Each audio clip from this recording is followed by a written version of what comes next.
لا يزال الخير حيا لا يزال إن في الدنيا سلاما وظلال.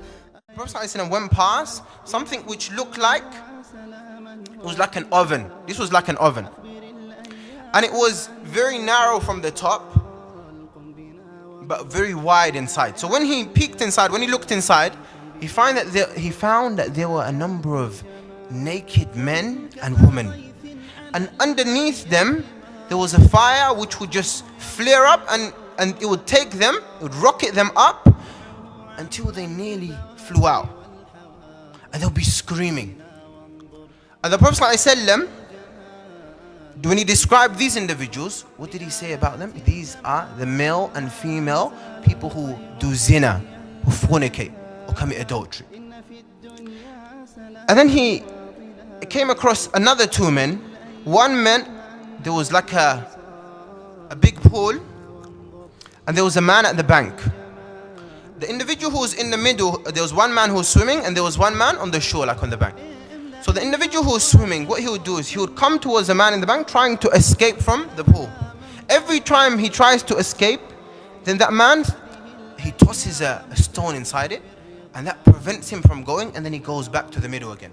And then he comes and he tries again, and the individual he tosses a stone in his mouth again. And that carries on happening again and again and again. When he was asked, when he was told about them, he said that this individual was one who would eat interest, money from usury, from interest. And then there was others as well that he came across. From them, there were those who he saw that it's like their tongues there were scissors made of fire placed, taken onto their lips. When he was asked who were these individuals, he said these are the orators, the khutaba, those who give sermons from your ummah, those who give sermons, who remind the people but forget themselves. We ask Allah subhanahu wa ta'ala to make us from those people who, when we remind others to do khair, we're the first individuals who try to implement the khair. Otherwise, we have a big problem in the next life. And others from those who are punished, as well, who the Prophet ﷺ mentioned about, are those who do ghiba, those who backbite, and also those who spread rumors, and they like to create enmity and friction amongst the Muslims.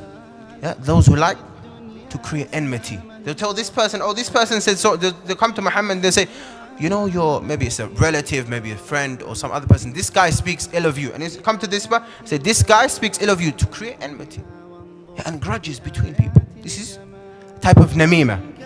And also from them that he mentioned are those who are not careful when they use the bathroom. They're not careful. So when they use the bathroom, they just get out, and maybe if urine's all over them, they're not really fussed. They don't really classify this to be something very important. They're not really concerned about how clean they are. So all of these individuals, they will be punished in the grave.